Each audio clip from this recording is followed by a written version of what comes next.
On. Hi, I'm Anna DeBraver. This is Rine and Kariesse Griffin, and we would like to tell you about green infrastructure and how it can positively impact the community.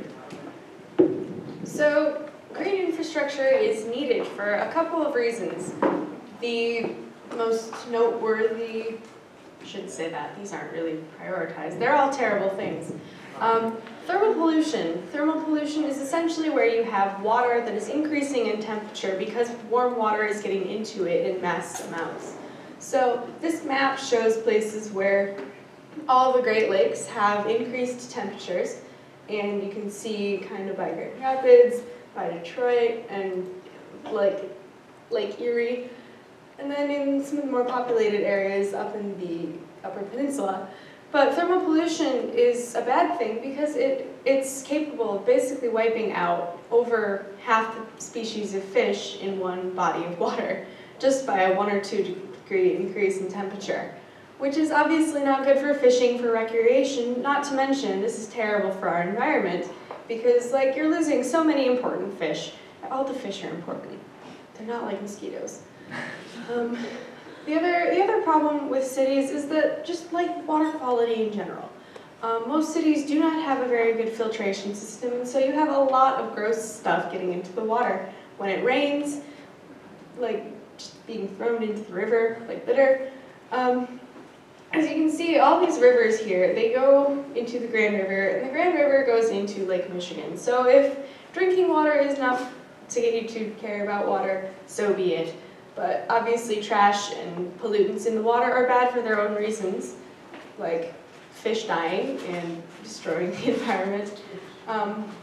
But please keep the Great Rivers safe. Did I cover everything? Yes. All right, next slide. We need to make sure that in this area, all of our water is going into Lamberton Creek. So we need to be making sure that Lamberton Creek in particular is being taken care of properly. Lamberton Creek is in our sphere of influence, so anything that happens here is going to affect Lamberton Creek. And Lamberton Creek is great for recreation. It goes right into the Grand River and then Lake Michigan. So it does have an impact on the community and the neighborhood.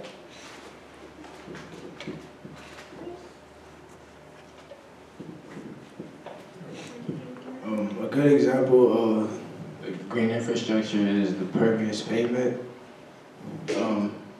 Pervious pavement is like a type of concrete that absorbs water and it stores it in the ground, so it can be said later. When the water is absorbed into the ground, it's basically cleaned out and then it's stored underneath.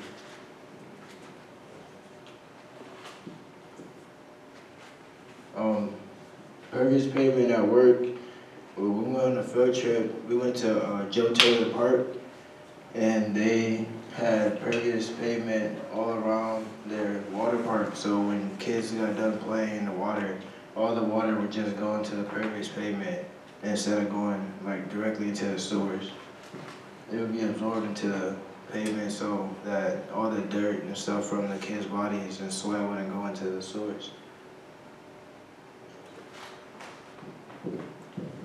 Curb planters are another type of green infrastructure. They take water from the curb and the side and put it into plants, which then absorb the water and grow and put the remaining amount of it underwater. There are a lot of different types of curb planters, and they're a really beautiful addition to any city. In addition to just cleaning out the water, they make it more attractive to live in the area. On our field trip, we also went to the Plainfield Islands, which are curb planters in our city. And when we went there, they talked about how they wanted to test, after they put it in, if the water quality had improved since then. But they couldn't for almost a year because the curb planters worked so incredibly well that no water was coming out of them. Another thing that happened when we were there was that some people who even live in the area were like, whoa, I didn't even know this was green infrastructure. So it just was sort of this unknown, beautiful little part of the road.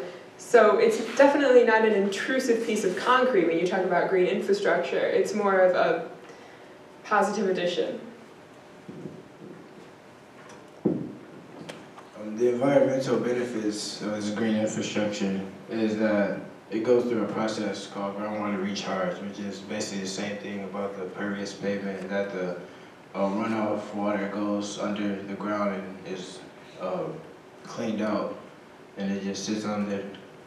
A good example of it is the curb planters, because on the sides of the road, when it rains, the runoff usually just flows into the drain and goes into rivers and lakes, but instead it goes into the curb planters and it gets absorbed.